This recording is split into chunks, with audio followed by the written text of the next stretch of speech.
Okay, good afternoon, everybody here and also following our webcast. In our last Foresight session, we actually had more people following us in the webcast that were in the room, and I suspect that today might be the same case. My name is Ulla Rosenström, and I will chair this session. Before introducing our distinguished speaker today, Professor Jerome Glenn, I will say a few words about what is Foresight Friday and the government point of view on this. As we all know, Finland is very well known for our high-level future studies, and there are many well-known people for that and research. And when I travel abroad, I often get very many compliments on the future studies that we do. And of course, the Future Studies Center, who is organizing this conference, has been real forerunner for Finland and for making Finland known on this. And I am very happy about being able to organize our Foresight Friday here during this event. So our event in your event. So thank you for that. Finland is also pretty famous for our unique Parliament Committee for the Future that brings future-oriented things and thinking to the Parliament and to the politicians. And in fact, today's theme, these new jobs, is something that our previous Committee for the Future named as one of the most important things that the new government, the next government, the government that we now have, should tackle. And therefore, like I said last week, I will also now make a promise that I will try to take inputs and insights and discussion and points that we get today to the Prime Minister. So I hope that I can fill the promise. But besides the scientists and the politicians, we have many practitioners and civil servants who work with the foresight issues in Finland. However, we're quite dispersed because Finland is a big country. And so we have foresight happening in many places. And therefore, about a year ago, we decided and launched a project from the Prime Minister or within the Prime Minister's office, which we call it a new approach to the foresight work in Finland. And the point is to connect Finnish foresight people. And the key word here is sharing and doing together.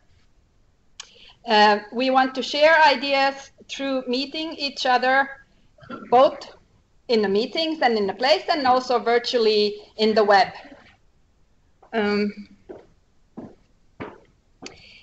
So far, we have connected over 300 foresight people in our web, in this Yammer site that we have. And we call this community who have joined this Yammer. So anybody can join, please. If somebody's not there yet, please come. It's yammer.com/ennakointi. So you should join us. And we call this group of people the National Foresight Network. And its work, it's facilitated jointly by Prime Minister's Office and Sitra. So Ernesto Hartikainen is sitting here in the front row. And then he's usually also part of these Foresight Friday events. And to keep the network active, we have created this Foresight Friday concept, which works as an umbrella for all the activities that we do. So these Foresight Fridays, this is the third Foresight Friday that we organize. So this can contain debates, lectures, as we have today, especially with this international speaker, or it can be training, and we're actually planning some training together with the Future Center to be offered to our network members. And also it can be something as working together, as we have done those future images that were actually yesterday showed at the poster session. So if you haven't seen them, you could still check them out in this afternoon. It's a work that we did together for the parliamentary elections to make the politicians think more future-oriented, more in the long term. And actually, those who have seen the new government program will see that they actually did think more in the longer term. So there is this vision for Finland in 2050. But let me now introduce our Professor Jerome Glenn. I suppose many of you already know him very well, but I just want to say that he is the co-founder of the Millennium project, and he has over 35 years of futures research experience working for governments, international organizations, and also private industry.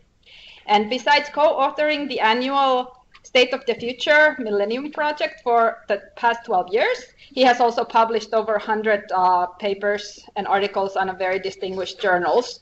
So we're very honored and pleased to have you here with us. And the title of your presentation is Dynamic Futures Work and Technology Alternatives to 2050, and you have the same title on your presentation, so I was briefed well. So what we will do is we will now hear a presentation for about 45 minutes. I trust you keep it, so I'm not going to interrupt you. You can. Well, okay, if you go really, really long, because we do want to discuss, because that's what we do in the Foresight Fridays that we discuss. So after your presentation, we will have a immediate clarifications and ask questions and then go more into detail, and I will give more directions at that point. Good. But let's now welcome Jerome. Thank you.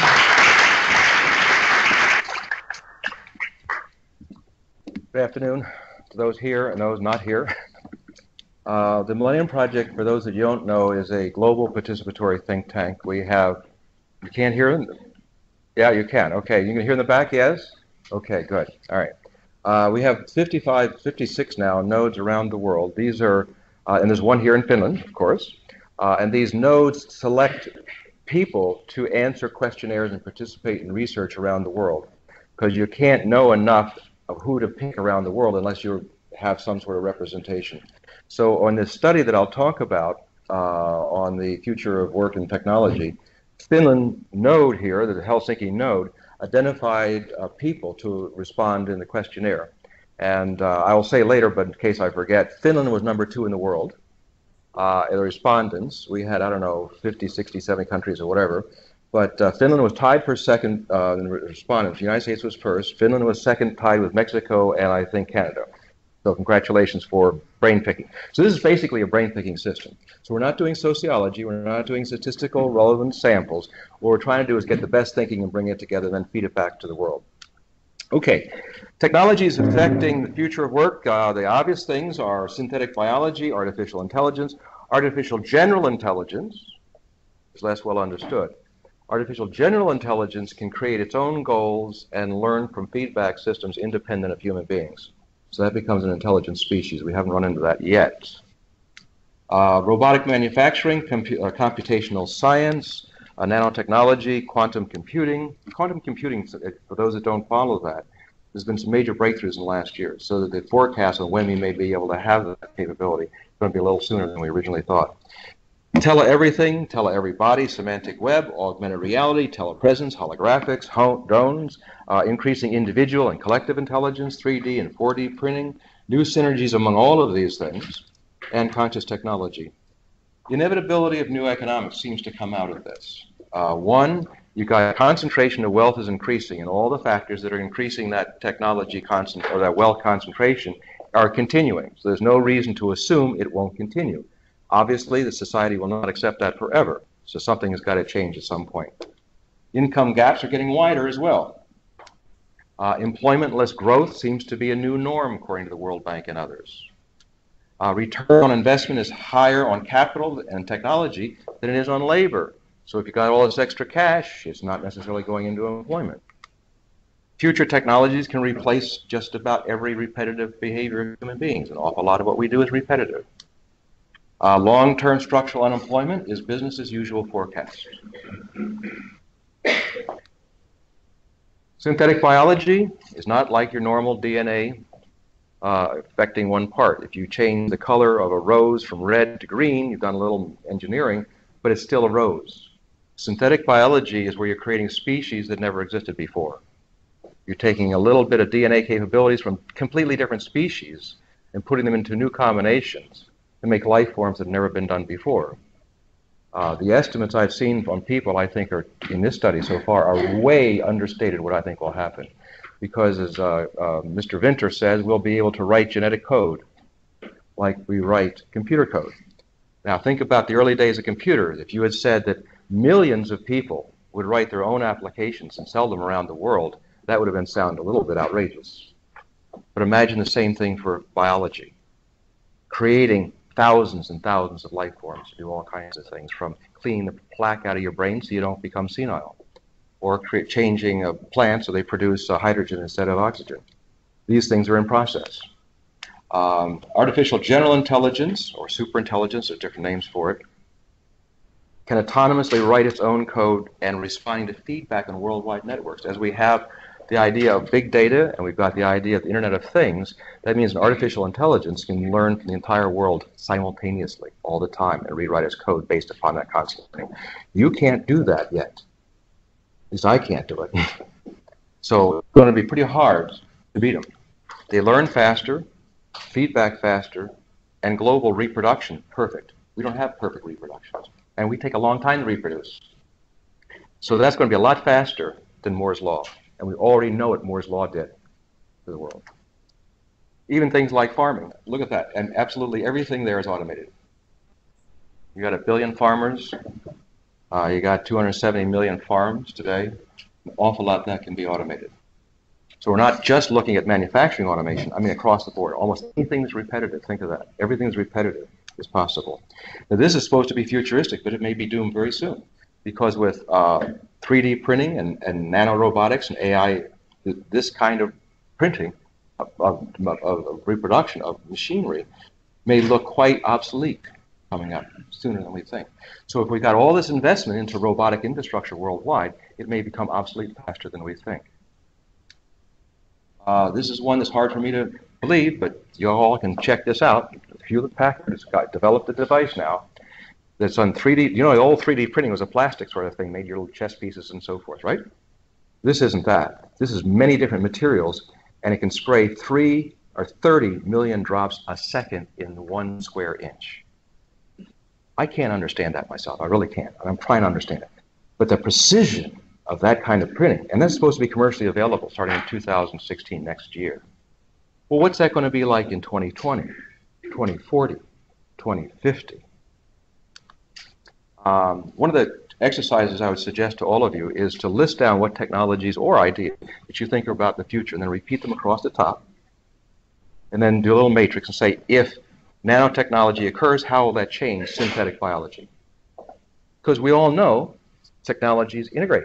Your cell phone is a camera, it's a flashlight, it's an alarm clock, you know, as well as a telephone, right? So if so for a phone, what about for all kinds of future technologies? They will interact.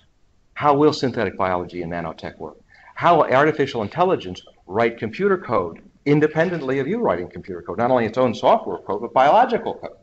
These are plausible things that we have to think about seriously, and the sooner the better. So, will synergies among AI, artificial intelligence, robotics, and synthetic biology and quantum computing, will it create more jobs than it eliminates? It might. It might, but a lot of people are saying it might not. And if it might not, we got to think about it. We're doing a study right now. It's an 8-part study. The first part, as you would expect, would be a literature search to see what other people have already said. And then that literature search produced a real-time Delphi, which is just finished. And I'm giving you the preliminary results of that. I'm not finished reading everything. One of the surprises on this study, usually when you have a Delphi questionnaire, you have certain things you put in numbers and you have some explanation. And it's usually like 1 to 5, 1 to 10. So like people will all do the numbers, but they won't write something in. This ratio of numbers to comments was probably about 80%. It's the highest I've ever seen, which means a lot of people got a lot to say. There's a lot of uncertainty here. Then after that, if all goes well, we'll produce some roadmaps and scenario drafts. Then those will be sent out again to people to get feedback on those scenarios. You'll all be invited in that through your note here. And then we'll produce final scenarios with policy implications and produce an initial report. That will be available then back to the nodes around the world, who then hopefully will organize planning workshops, for example, here in Finland. So like based upon all that sort of stuff, so what for Finland?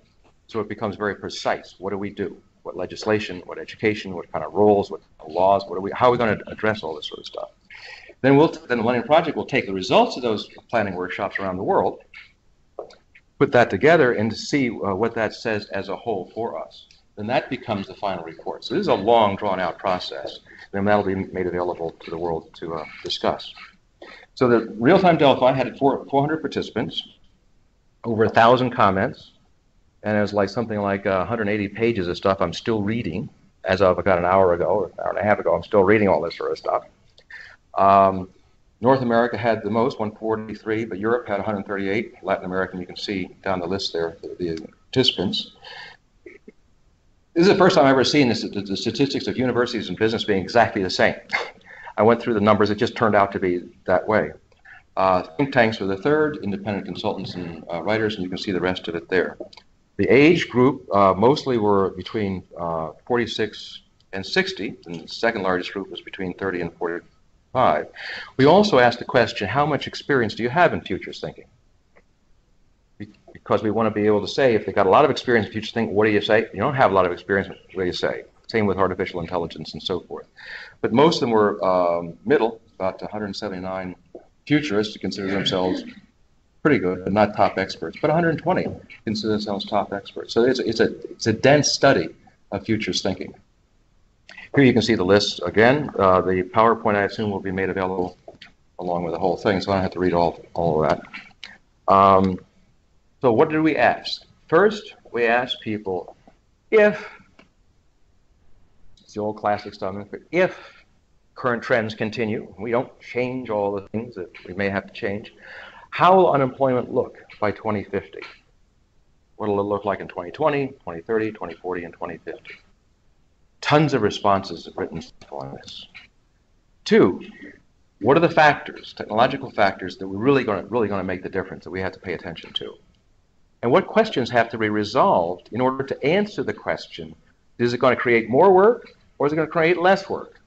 What do we got to answer first before we even answer that question? And how likely and effective are certain actions to address the situation? Will wealth continue to accumulate to the very, very few? Income gaps continue to increase? If so, will we have to have some sort of guaranteed annual income? And how might that be put together? How is it done? The cost of living may very well be a lot less than it is today in 2050. Because if you, in fact, can have artificial biology create all kinds of life forms doing certain things you couldn't do before, even with software, but it's replicating very fast, then the unit of production cost should go down. Same with 3D printing and all the rest of these sort of things. So there's a reason to believe that the cost of living may be a lot lower than we think in 2050. So the amount of money for people to have a basic income may not be as much as we have considered today. It's another factor to consider. What other surprises, what black swans, what ideas out there were going to change this whole situation? And then what do you think about the scenario axes and any other comments? So that was the questionnaire, essentially. The unemployment, all averaged together, looks like 24% according to this study.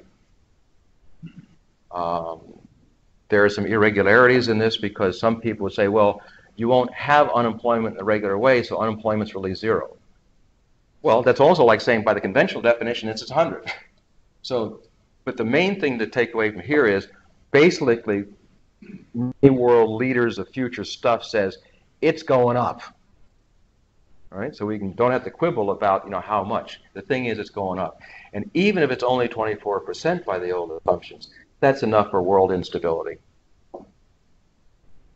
I mean, that's 1 out of every 4 person, 25% of the world unemployed. You can't run a civilization too easily like that unless you make some changes in society and economics. I was surprised. Europe's usually more pessimistic than North America. What's happened? You're the less pessimistic about it. Maybe you've had so much experience with unemployment in Spain and Greece that you figure, hey, no big deal. We know about this thing. We can survive. North America was the most nervous about this. But then the pattern is the same. It's going up every year. The artificial intelligence experts were more nervous about this than the non-artificial intelligence experts, except toward the end. But that's a little anomaly I got to double check. It could very well be that they figured by 2050, humanity would finally wake up, and they wouldn't be worrying about unemployment. We'll see.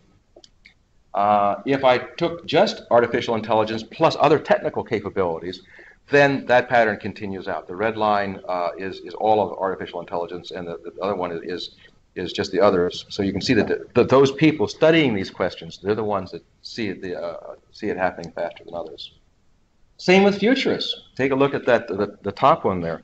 By 2050, the futurists with the most, the three variables there is futurists with high experience, middle experience, and low experience. And you'll notice those who have less experience in futures research don't see it as a big deal.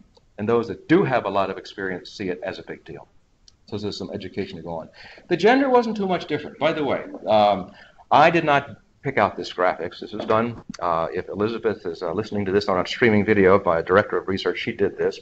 So it's making the woman look smaller on this thing, which shouldn't be the case. But in any case, but you'll notice the numbers are about the same. So it's not really a gender issue so much. Some of the comments, I mean, there's about 180 pages, so I'm not going to be able to give you the flavor of that. One of the things I think we will do with our nodes is to do open source research analysis. In other words, we may make the spreadsheets available and all this sort of data for people to do different analysis. There's an awful lot of stuff to do. It's an important thing to get right. Anyway, so one is very clear throughout a lot of the comments is the concept of employment is going to change. The idea of you going over there, applying for a job, and making a living, earning a living that way, that concept will change. Not for everybody necessarily, but will change enough that by 2050 we're talking about something that's different. Others will say, no, we will be creative and adapt, right? I mean, you know, the Industrial Revolution created more jobs than it replaced. The Information Age created more jobs than it replaced. Well, you know, we'll do it again.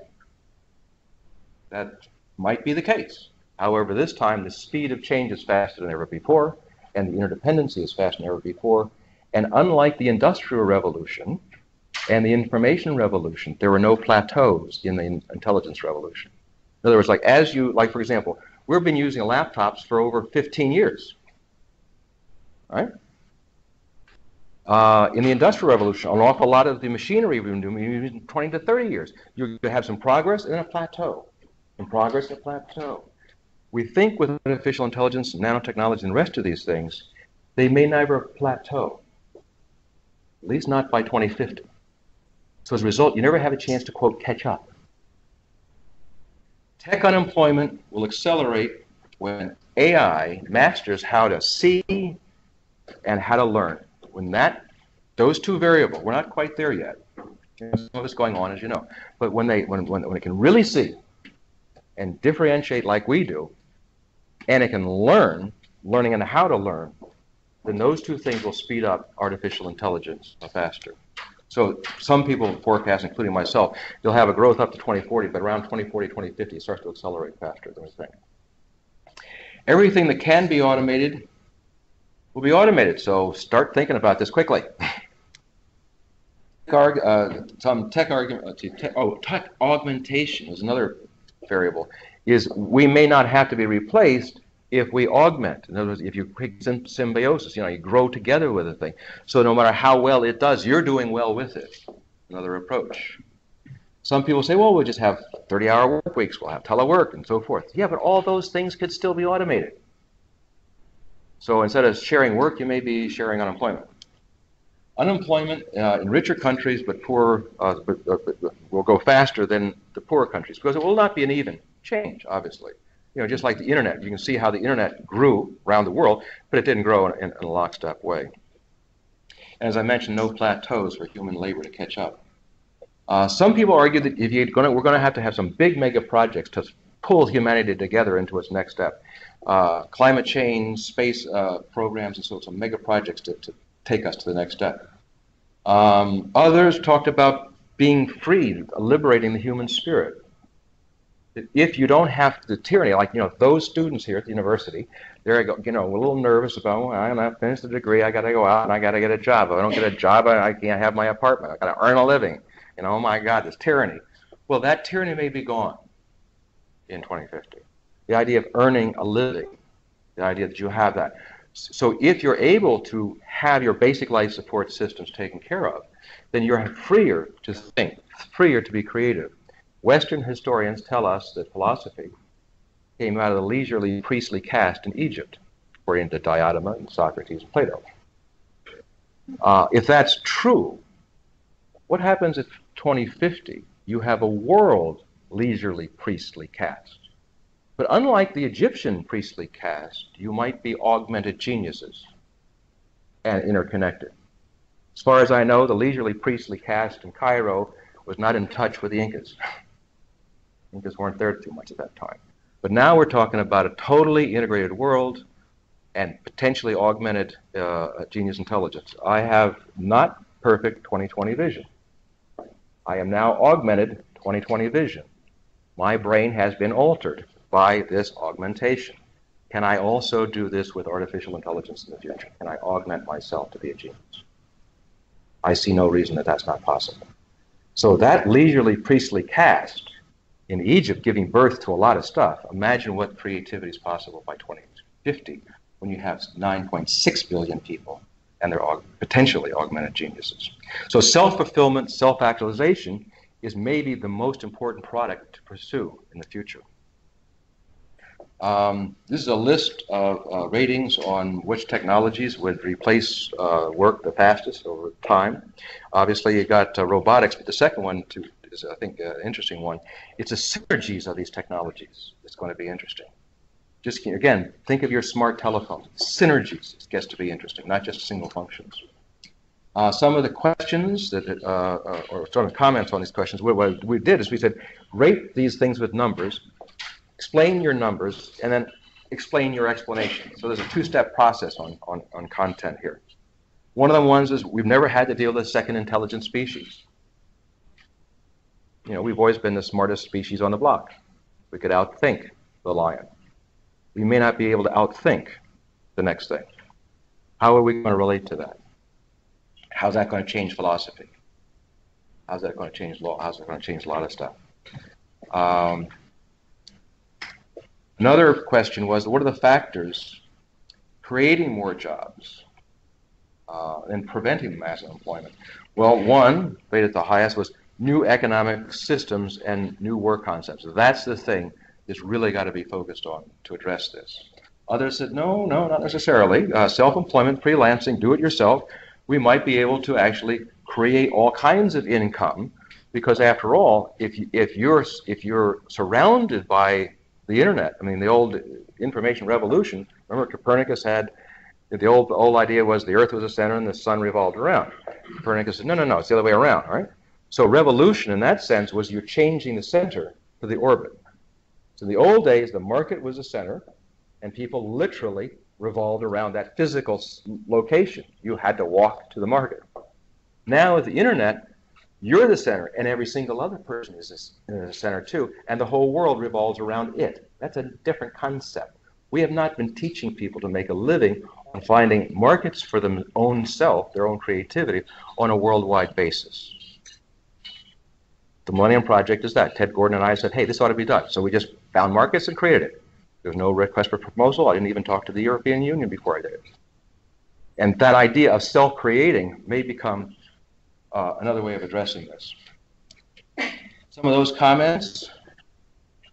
One, we really got to look at the whole idea of worthwhile. Do we really want to have the tyranny of earning a living by having a job, working for somebody or some institution or whatever that doesn't really necessarily match our values?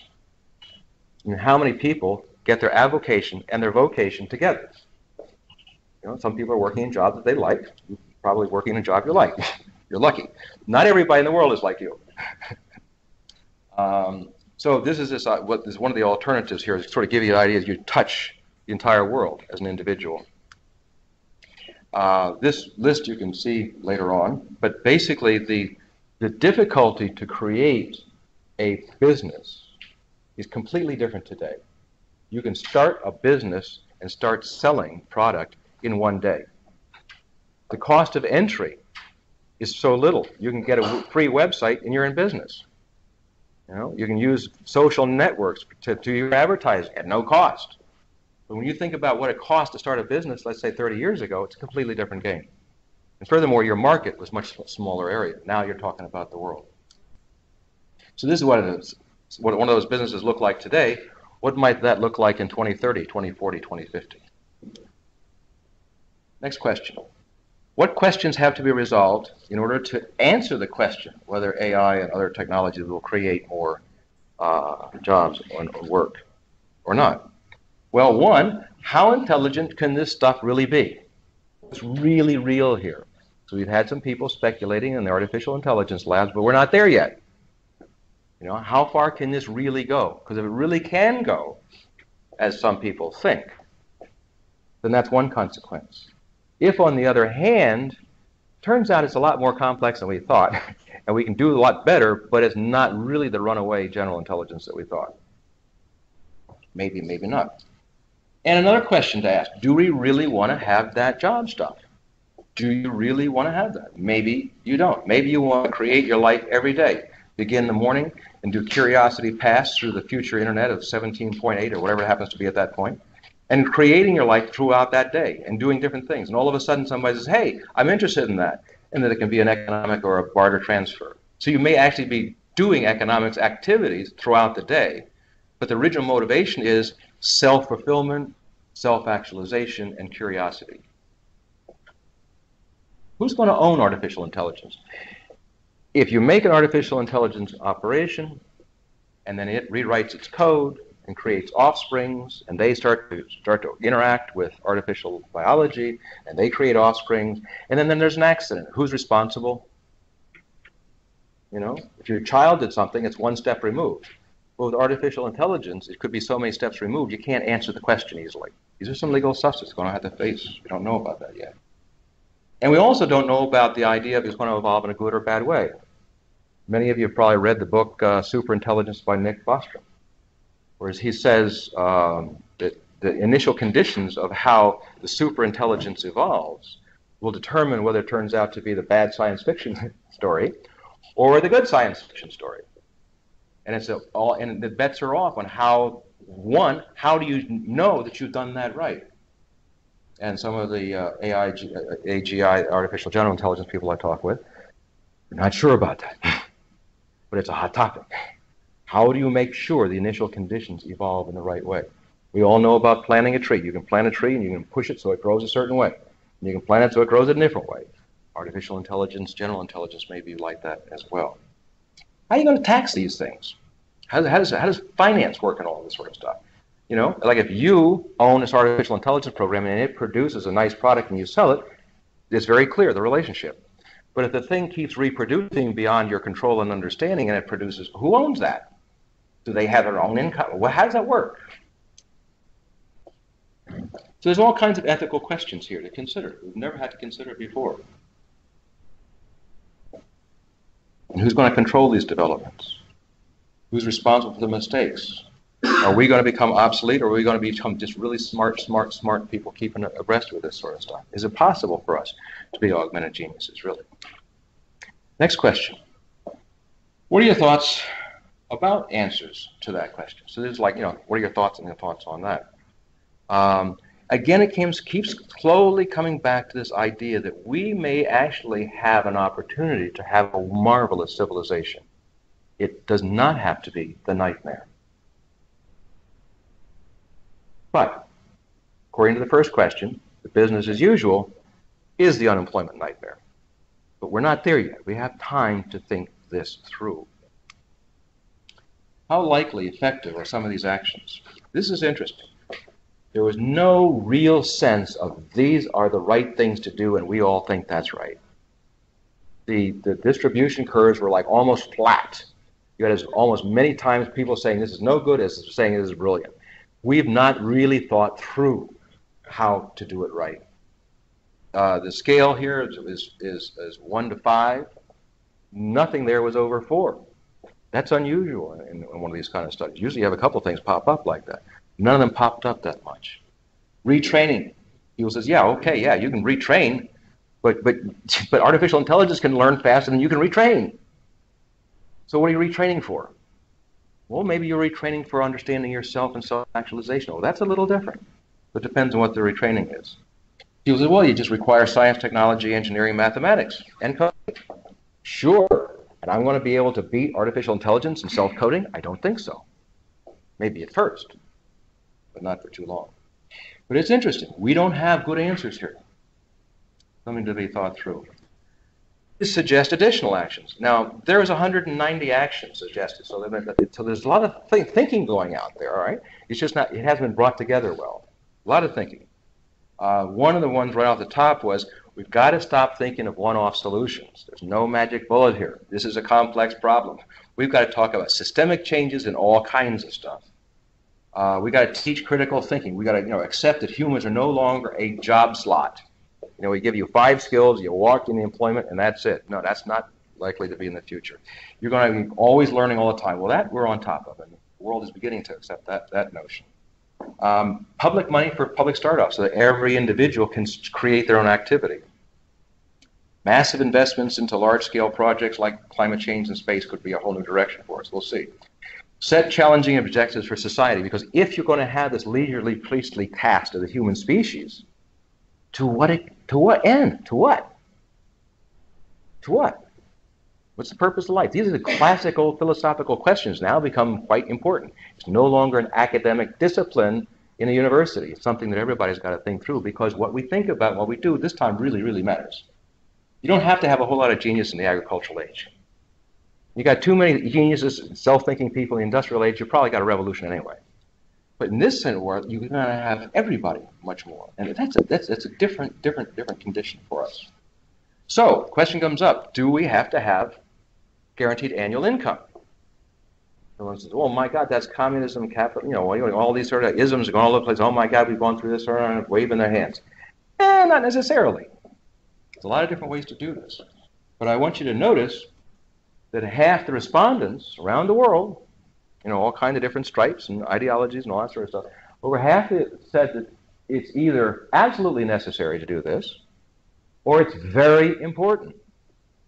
That's the majority of the responses. And that's clearly the majority once you start throwing in, yes, it can help. So this is a specter in the future we have to consider how to do it in the right way.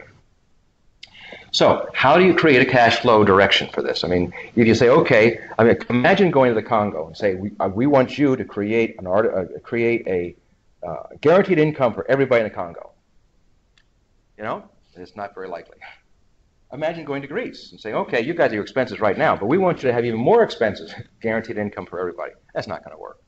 So how do you create a cash flow projection out to 2050 or 2040 on how this can go? You can license robots and you can tax them, just like you can license a car and you tax the car. And the money that comes in from that can help repair the roads. That's fair enough. Okay? Similar ideas can be done with all kinds of new technologies as well that might apply. Carbon tax has not been instituted in a really serious way around the world. That can produce a lot of income as well. Tobin tax, there are all kinds of financial transactions in airports going on. There's a lot of stuff that could be brought in income. Tax havens, got all kinds of tax havens. The amount of money in tax havens is so large that my mind doesn't even remember what the number is, but it's really large. It's a big factor in the world economy. A universal minimum corporate tax. You got all kinds of corporations. The United States is more guilty than probably anybody else. They're not paying any taxes. Why not have this guaranteed? No matter what you're doing, you got to have a certain amount here. Tax massive wealth growth. There's the idea that you have accelerated growth. Why can't some of that go back into what you're replacing? Now, the cost, as I mentioned before, of living may go down. So therefore, the cost of a guaranteed income strategy may not be as high as we think today. One, you can consolidate a lot of welfare programs. That should improve some efficiency. Two, AI, robotics, and the rest of these things should lower the cost of unit of production. So therefore, the cost of things, we keep hearing, I'll wait till next year where the cost comes down. That's sort of unique in history, So now we just expect the cost will come down. Well, how much can it come down? Can the cost of living come down quite a lot? Will there be enough of that extra income to make all the education, all the health, all that basic sort of stuff free? Factors to consider. Should we require national service or a minimum annual public service, in exchange for that? Can we phase in this idea into whatever next becomes, whatever that next is? Different incomes in different areas and countries. It's not going to be the same way. And can both work income and guaranteeing income, can these systems work together in some sort of way so that people don't say, well, it's not fair that I'm working and you're not, and you're having a good time on the beach and I'm not. So how does that all work out? Some initial generalizations. No actions to address these issues received high consensus. Implication meaning we futurists have got some work to do. Little understanding of the future of synthetic biology. A lot of understanding of artificial intelligence, but not incomparable with synthetic biology. Most understood that the world economic system and social systems are going to change by both government and market. That's as much of a consensus as we have. That people got clear. Plausible alternative cash flow projections for introduction of basic income are missing. I've not seen them. If anybody's got them, I want to know, I want to read them, I want to study them. Many of the respondents envisioned a better future for humanity, an end to the tyranny of jobs, and flourishing of pleasure of meaningful work. So the next steps in the study is to do the roadmaps, create the scenario drafts, create another real-time Delphi, get feedback on the scenarios, then take the policy implications out of the final scenarios and produce a report and make that available to the workshops, get the results from those workshops around the world, and put it into a final discussion. So I thank you for your attention and happy to discuss this issue and share our mutual ignorance of it.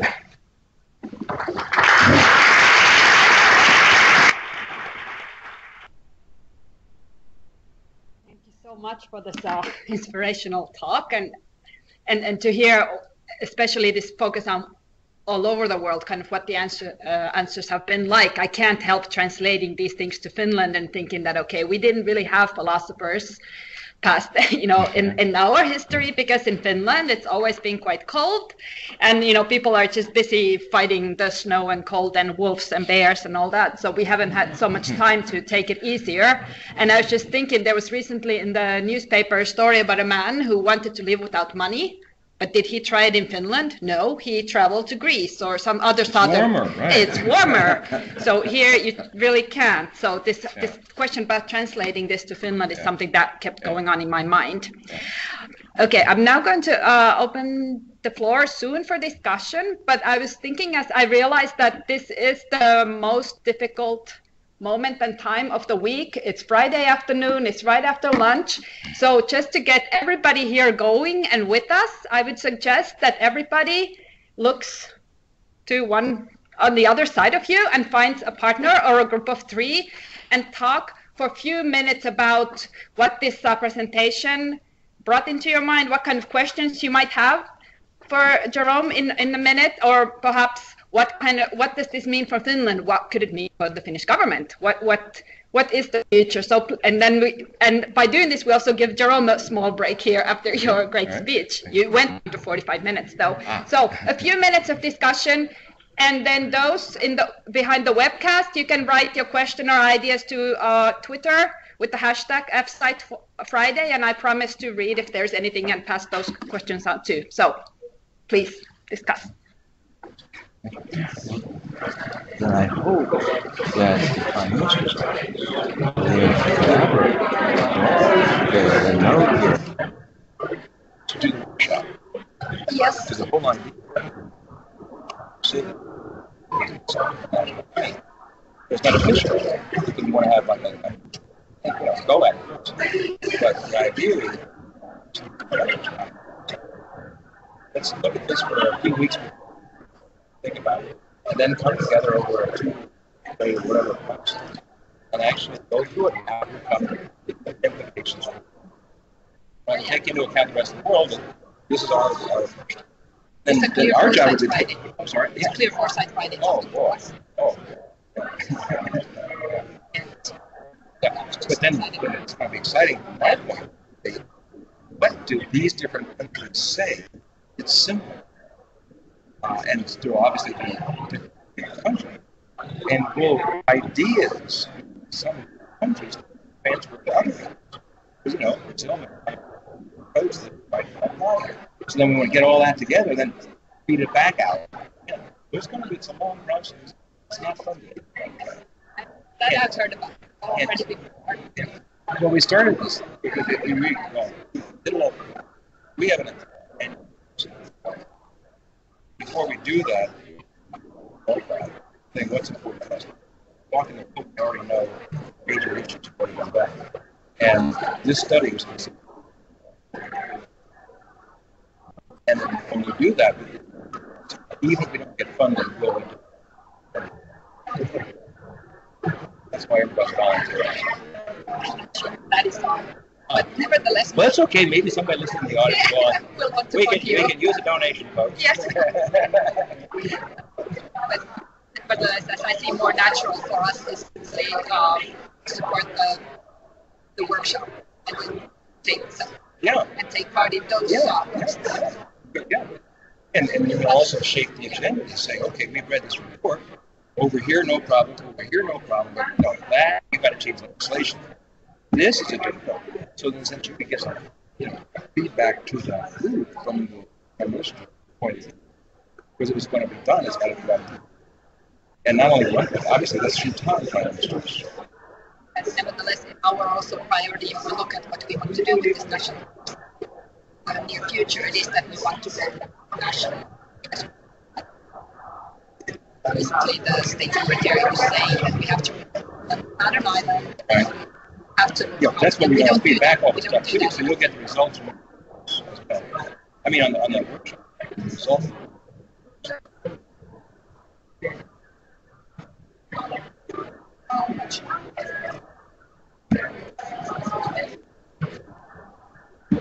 Finished 14, although we didn't get to start. You're right. That's right. Sometimes it's a conversation. I mean, answering questions, because then a lot of times people have in mind something either I misspoke or they had a mindset to, like, when that question exposes that. Yeah, I think it would be easier for them than to share. They can always say, they don't have to say that this is they think as a person. They can say that they're saying it. And then they do it. Because I think a few people are really tired, but not just person. I just really felt like it. And then he made also the point of the website, right, that people have to compete when they meet maybe somebody that they don't know. Now, do they have a hashtag or something? Questions coming out? How's that? Yeah, I mean, we usually have this thing, but I never realized that. Yeah. Do you have anybody? Can you tell how many on? I think like 20, so not as many as possible.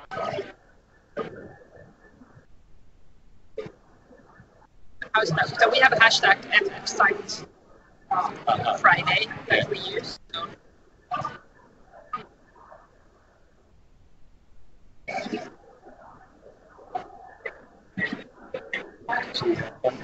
Now people are just They're what? No, it's just some tweets. Comments? No comments. Clear tweets. We're outside. Oh, this is obviously. Yeah.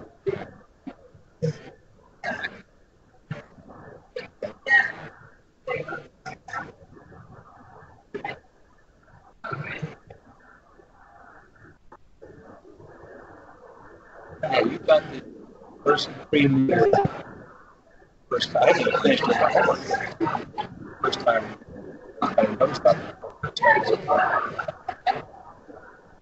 Not finished. I mean, I've got something about 50 PowerPoint graphs, stuff like people with a science background, so this way versus somebody with a non-science background. All that happened. I haven't had a chance to actually test it. Well, probably we will also now use it. Yes. Yes. Here. 1 minute.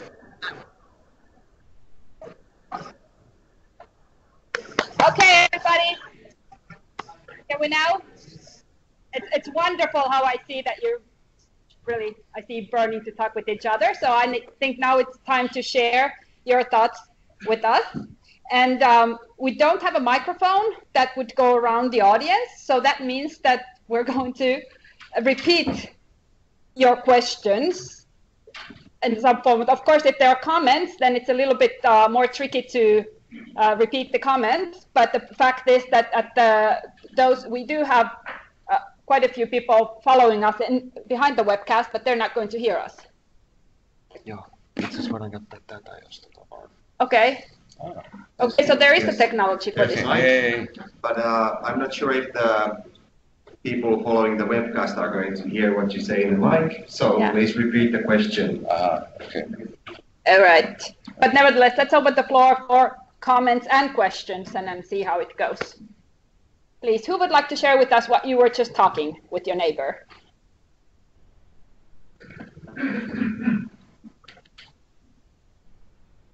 We were, by the way. Yeah, I don't mind. Actually, I would like to know who you are when you start speaking. Thank you. We were talking about the speed of change. Talking about the speed of development of AI, and perhaps questions.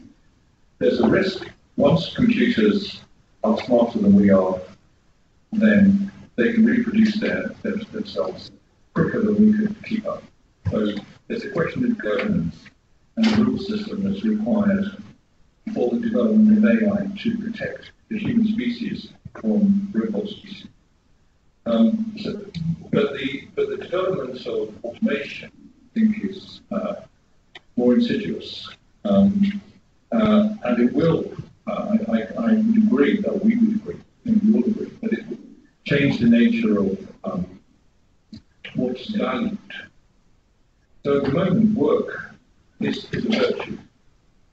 It's one of the virtues that we get, and we're rewarded for that activity. If you don't work, it's seen as not virtuous, largely, whatever the reason.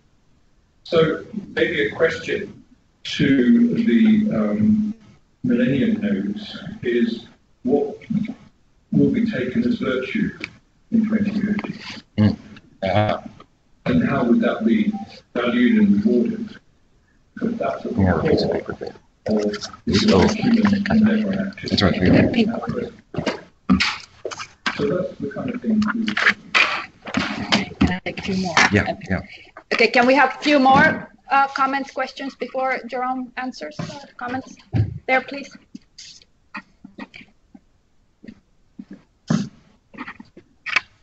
Okay, thank you for the presentation. I'll try to sum up the comments. We were basically talking about the question of what's inevitable in the future, how open is the future, what are the parts that can be influenced, what are the parts that can't. And we were perhaps a little bit kind of wondering about there's easily this kind of absence of actors in these accounts of technological development. It may be seen as this kind of almost automatic unfolding process, but we kind of believe that there are these, you need to think about agency and power and different actors and how that plays into action.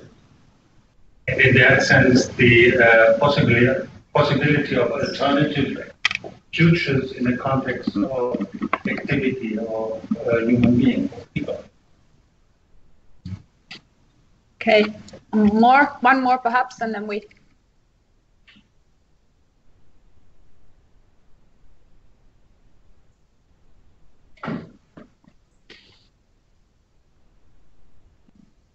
My name is Christina from Open University, Hungary.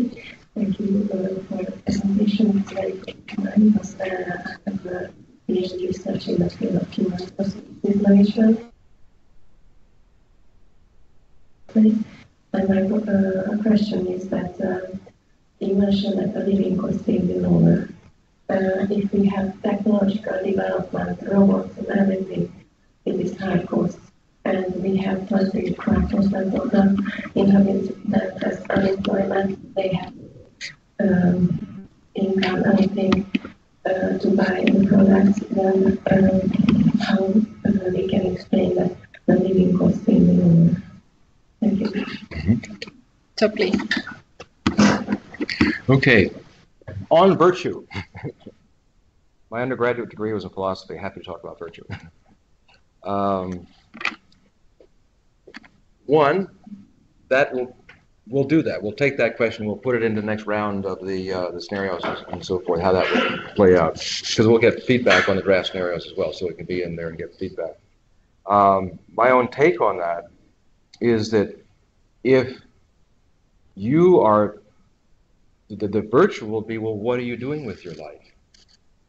The discussion, I guess, maybe yesterday we had before about the good life, all that sort of stuff that Tom was talking about. That's what I said before. Those philosophical questions now become quite real.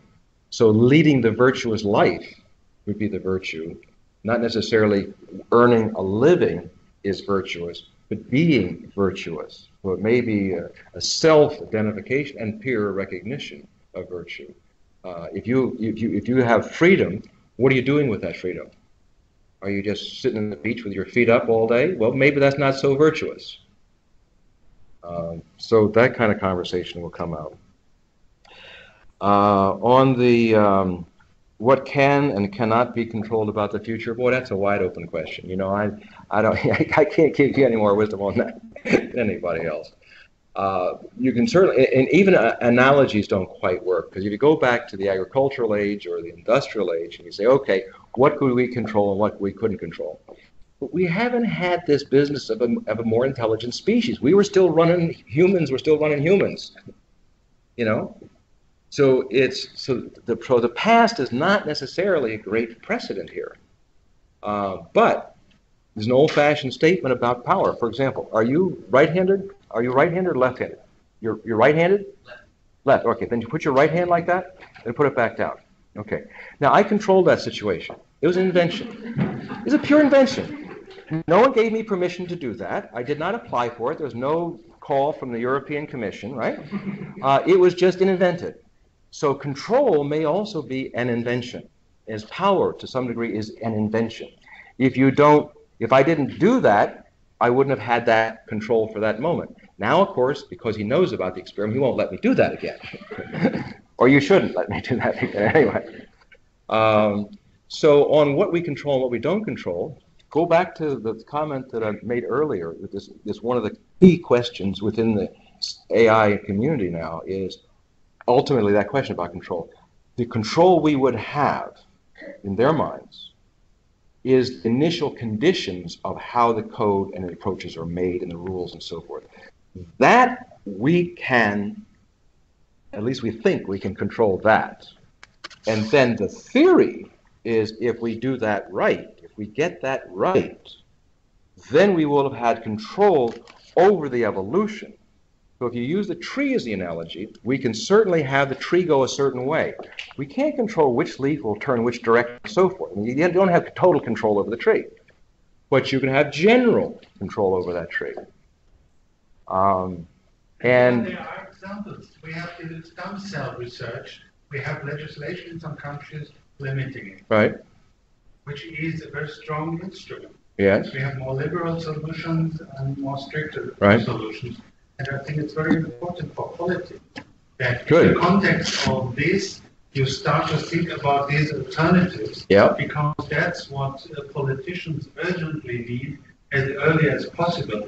Some orientations, not only what the nice or not so nice issues will be, but some issues, something what to do today to be prepared. Right. Good. So I hope you participate in Finland's workshop in the fall or spring or whenever it happens. And make sure that's on the agenda. Put that all on the agenda and have it circulated ahead of time so people think about these things before they come into meet. Yes. Now, having said that, and yes, we should do that, but having said that, I lived in a little country in the Caribbean called Dominica. Not the Dominican Republic, where 1/3 of my mail used to go, but Dominica. It's a little tiny country, 80,000 people between Guadeloupe and Martinique. Now, I can see little Dominica. If the world says you're not allowed to clone, Dominica goes, come on down, the weather's fine. You can clone here. So what happens if you do that? The whole world, everybody else has said it's against the law, they got the rules, it's all done. But not Dominica. Maybe Switzerland too, we don't know. And so you go to Dominica, or Switzerland probably more expensive. You go to Dominica, and you get cloned, and it's a zygote at that point. Not a human. I mean, it's not, born, breathing, and so forth. And you take that state with you to maybe Switzerland. And then you take the next stage of its gestation before it's born, just before. Then you say, but I wanted it to be French. So we go over to Paris, and when it's born, all right? And then you come back to the United States, or in my case, come back to the United States. What's the citizenship of that being? They can either say if the United States said it's against the law to do this, and here I am coming back in with my clone. It's now a human being. It's maybe a couple days old or 10 days old or whatever, but it's a human being. Does it have rights? Is it a human? Is it a citizenship? Or is it a Dominican because that's where it was done? But it was born in Paris? Is it a French citizen? Now, that's just one of thousands of examples we can start to think about. So when you say, legislation rules, which you still got to do, I'm not knocking that, but you still got to answer yourself the question. Not all countries will follow all the same rules, I suspect. However, by having these different workshops and people sharing that stuff, at least they can address the question. How, if we're going to have control of this evolution in some way, how will that control really actually work? Especially when Dominique is over here saying, come on down. No problem. Do your experiments here. And then there's going to be these wise guys that build these cities in the middle of the ocean. So who's in charge of those rules? I've always been surprised, by the way, that it hasn't been done. There is a project in Los Angeles, I think you've probably heard this, it's Science Island or something. I don't know how far it's gotten. Maybe somebody here knows about it. But the idea was to do all the experiments that were like illegal, so to speak. So you can skip regulation. So the idea of skipping regulation is an old-fashioned human thing. But you're right. It's the whole business about what you can control and what you can't control is humongously large and difficult. And the sooner we start thinking it through, better. Thank you. Okay, I got lost there, right? Oh, high cost, low income. Oh, that's right. So if everybody's unemployed, they can't buy all the stuff that the AI's made. Correctamundo. So everybody know the story about Henry Ford. He paid his employees higher than everybody else. And they said, what are you, crazy? What are you doing that? It's going to make your car too expensive. I said, no. The car will be able to be bought by my employees because they are paid high enough up. That's a lesson that not everybody has remembered, but it can be applied here. So if the guaranteed income is sufficient to purchase enough, there's also maybe a dynamic going on. And that is one of the issues in the study. I couldn't go through everything. But there may be a little bit of a mechanism. I don't think it's total, but a little mechanism is if this oversupplies, clearly the cost goes down so they can afford. On the other hand, if they don't have enough income to be basic with it, then this can't produce anymore. So there may be a little balancing of that mechanism in there. Let's see. Oh, on high cost initial, yes, absolutely true. I mean, you buy a robot, it's expensive, right? But maybe not so much in the future. Because how is the robot made today? How is the robot going to be made in 2020, 2030, 2040, 2050? And furthermore, that's no longer a robot. It's going to be probably a synthesis of nanotech, nanorobotics, synthetic biology, artificial general intelligence. So it's no longer just a robot. Right? So its capability of action is way beyond the actual robot.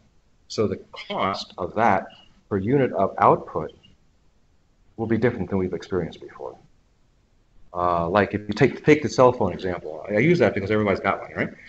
You know, what's the cost of function? Well, part of it is camera. So that's part of that cost, right? Part of that is this, and you go through the whole list. Well, you make that whole list down there, and then they throw in all these applications. Well, the unit of cost of capability is probably under a penny. You know, I haven't done the math on it, but it's probably quite low. So a lot of the normal scales of thinking about these things, we have to rethink. But yes, your normal investments at this time within the short-term future are humongously large. And you can't buy them, you know, unless you are a major corporation, which is, you know, obviously who's doing it right now. A classic example is out of Maastricht in the Netherlands. There's a guy named Yost or Post or something like that. I forgot his name. Professor. Forgive me if he hears this.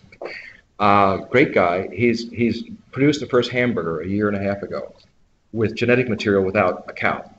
Now, the people who are negative on this said, oh, look, it cost $300,000 for a hamburger, for God's sake.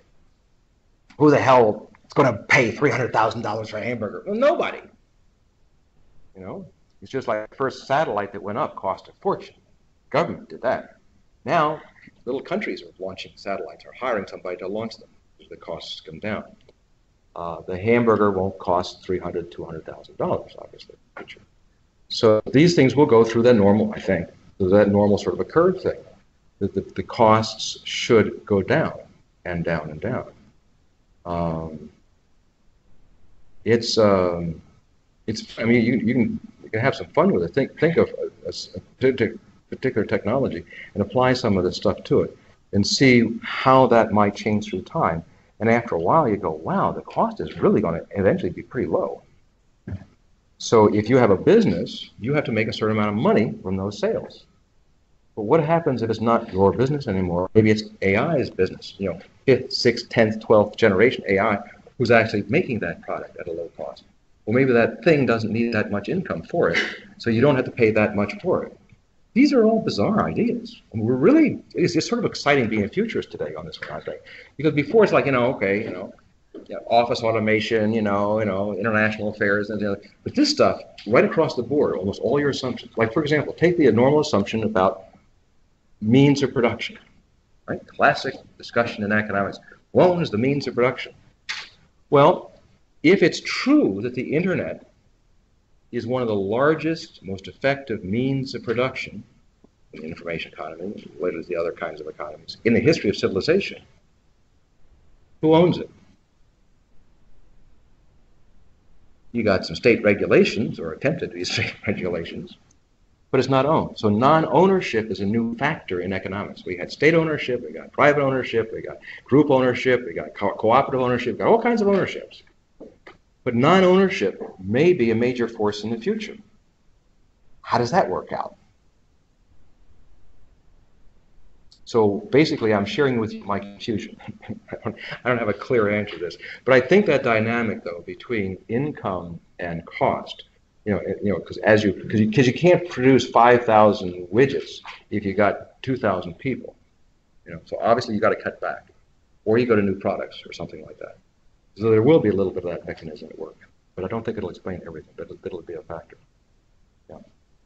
Okay, thank you. So I think we can now I wonder if there's still some others who want to share the discussion that you just had, or if somebody would like to elaborate on these three different points that we were just talking about. For me, for example, this virtue question really resonates well, because I'm not very technical, so some of these things go a little bit beyond my understanding, but I do, with the virtue thing, I connect work with happiness, actually. So now I'm looking at the future, that am I going to be happy? Because I know that I'm the kind of person who is very unhappy if I don't work all the time, and I can say, wow, today I did this and that and that.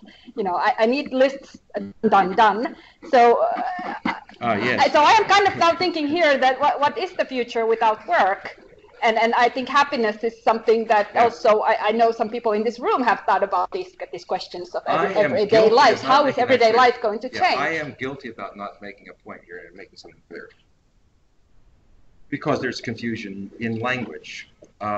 Some people may make a distinction between work, job, and employment. Okay? Right now, you're employed by your country. And how well you do that is the virtue. Now, that's employment, where you're working for something, your employment. Job is what you're doing in that. But what happens if your job is self-actualization?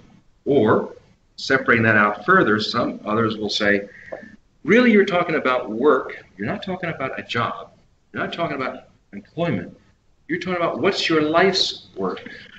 So you're still, in some of these people's stuff, you still work. In fact, you may work many more hours. If you're your own, this self-employed people, you work more than the employees, right? So if you are defining your own work, if your life's work is to do X, or your life's work is to understand Y, that you're integrating work, play, leisure all the time. Like right now, at this moment, am I playing a little bit? Yes, I'm a little playing. I'm doing this at leisure.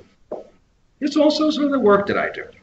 We may be able to combine these things. So so you'll still be, at the end of the day, to say, oh my God, I did all this. But what you did may be more diverse than what you do today. I work very hard on Sundays, more than at my office. So you're more neurotic than most. But please, I'm sure the audience now wants to comment on this topic or something else, or share what you just talked about. Timo, I'm waiting. Well, I'm not yes.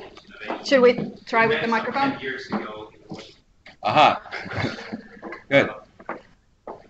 I'm not a specialist in artificial intelligence or any of these technologies. So my question might be silly. But I've been wondering about the limits of these technologies. I mean, what can they not do? Because it seems to me that in the future, we human beings will be working where these machines cannot work. And you were referring to the fact that somebody has to program these. If we can, that at least hopefully we'll have some intelligent people doing that who have a big heart and so forth. But just that pose some kind of a limit to what technology can do, because ultimately there has to be somebody to program them. And and that programming assumes that the programmer has an understanding of what he wants to do, and she or she. And we're now living in a world where very often we don't know what to do, and we don't know where to go. So we're facing a sense-making challenge. And I'm just wondering that if we don't have enough frames in our everyday life at the moment, how come the programmers have the intelligence to program them right and replace all possible work? Okay. Now, there's a lot of questions within those questions. So if I don't touch all of them, come back. One, on the business about limits. Let's roll our mind back a little bit to, say, 30, 40 years ago. Computers will never beat a chess champion. The younger people don't remember that's an issue, but those folks who have a little gray hair remember that would never happen. It obviously happened. They said, well, yeah, but you can't do natural language, where you just ask any question, natural language, the computer can't. Along comes Watson and does it. As a matter of fact, by the way, I'm going to interrupt myself. We may do a control experiment on Watson. I did a little thing over the Swiss embassy, and there's a guy from the National Science Foundation, and he says, you should have a control experiment. You've had all these futurists and people answer all these questions. Well, why not have some sort of control group or something? And I said, what would be a real control? I said, oh, Watson. Remember how Watson works. You feed Watson information, and it, and then you ask it a question. And it obviously did better than the others on that contest. But you could do what we're thinking about doing if IBM agrees with this. By the way, we have to go through a university. Hot tip. IBM has a program to go through universities to use Watson. So what I'm saying could be done here. And I know the head of the program of IBM. That's this guy we're talking about doing this thing. So the idea would be we would give all this data to Watson about jobs and technology and laws, all that sort of stuff. Just let him suck it all in. And then give him the questionnaire. Give him the questions. And Watson's got to answer them. And then Watson's got to comment on his own answer. No, we haven't done that, but that would be a cool experiment. Now, that's not to your question, but it just reminded me to share it with people. Because if we do that, that'll be very cool. It'll be like a control experiment with artificial intelligence, with intelligent people. Anyway, now, but back to the limits. So each time so far, we say technology won't be able to hit that limit. We go beyond it.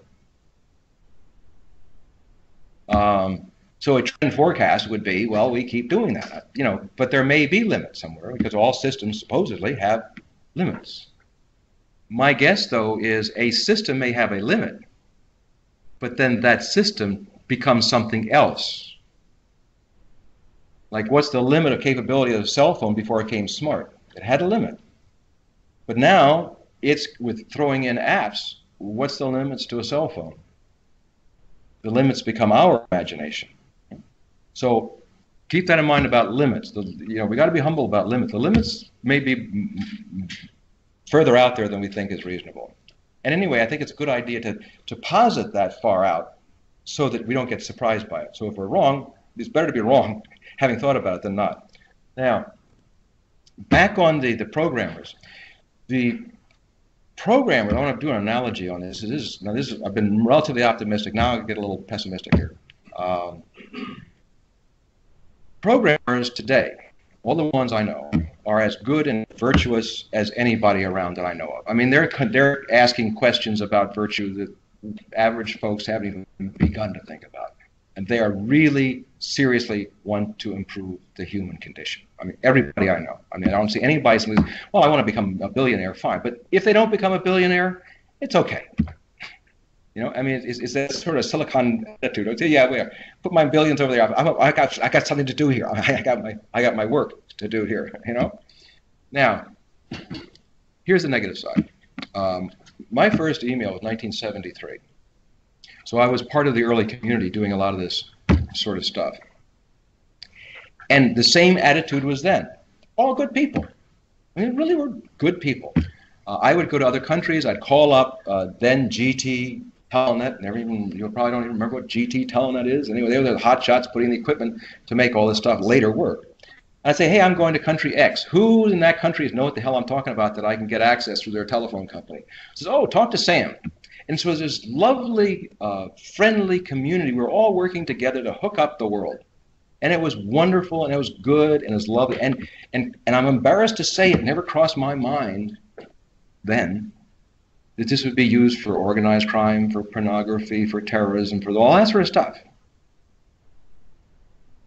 And that's a really depressing, perception. Now this goes. The positive side is that if we can get that initial condition done, in some way that ferrets out the abuse, because we never even thought of it as an issue when we were doing the early.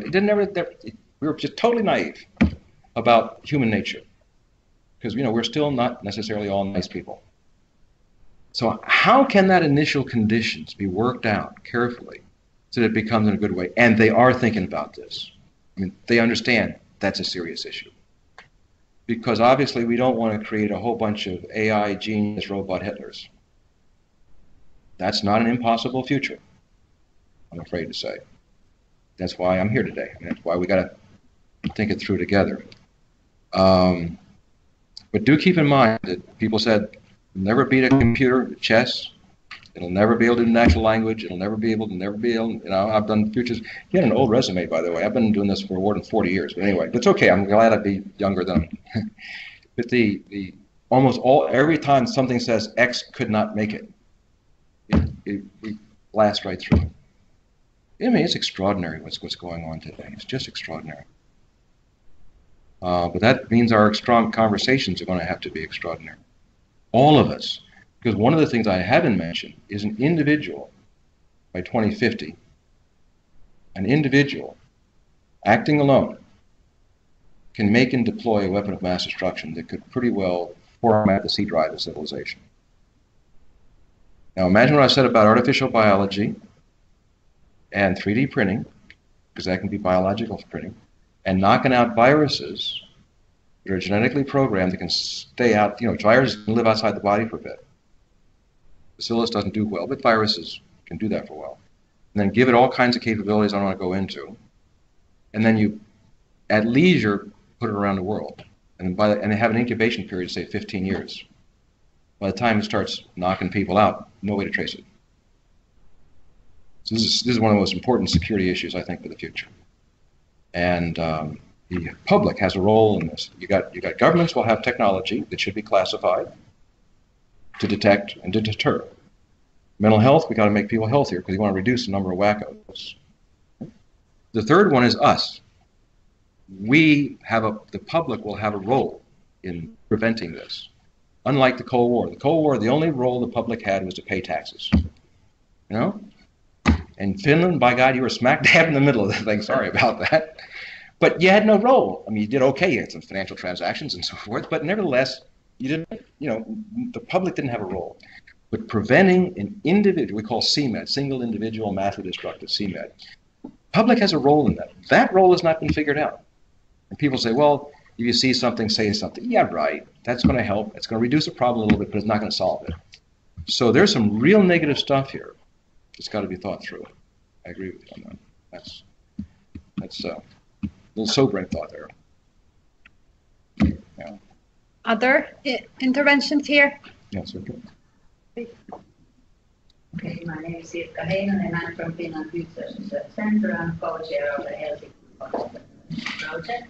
So, Jerome Glenn, thank you very much for this presentation. It was a fine opportunity for us to hear the first results of this Delphi or the Millennium project. I'd like to ask you about the big data, because big data seems to be the hot topic at the moment. So, what are your thoughts? What is the greatest challenge for us facing big data question? Is it the concept itself, what big data really is, what it could be, and how we could efficiently and very innovatively utilize or use big data, or what is the use for ordinary citizens? Yeah. Big data. Okay. If I don't answer all the elements of that, interrupt me and make sure I do. So, by the way, if this workshop happens, this is Sirkka is who you got to work with, and if it doesn't happen, this is the person to blame. Okay, but you got the interest of the Prime Minister's office, so it should happen anyway. And you're number 2 in the world, so it definitely should be a important one. Over the years of being aware of computer operations, I've come to the conclusion that there's always a way to outthink a system. And so I suspect that big data will become a lot bigger than we think, and that it will be shared more easily than we think, both legally and illegally. So the last part of your comment I like, and it's important for us. How does the individual use this? How does the individual, can we make software simple enough for an individual to have a focused AI, not a general, but a focused AI, to talk to you, to say, what do you want out of big data? So that you create your own algorithms. And as it returns information that's good here and not useful here, you're changing the algorithm. So that you don't have to be a super JavaScript writer and so forth, because it talks to you. And, so the idea is that everybody ought to tailor their relationship to big data. Now, right now, you got this big data and that big data. I think they're going to be interpermeable. I don't know how that can be prevented. I just don't know how it can be prevented. Because it's easier to figure out how to beat these systems than how to control them. Okay. Well, thank you. We're now running out of, we're not running out of time, but it's closing to 3, and there's still more very interesting keynote speakers in the program. So, are there some pressing comments, questions? We can continue the discussion. I'm sure you can send comments, questions directly afterwards, or we'll continue in our next Foresight Friday. I'm sure you continue here at the university. So thank you very much for this very inspiring. I think we talked about so many things that I just have to go back to our the video and see the things we talked about, that I got a lot out of this, a lot of new understanding, new ideas. And like we said, hopefully we'll be organizing some workshop Foresight Friday around this material later on this year, next year, when it comes available. So thank you very much. Thank you.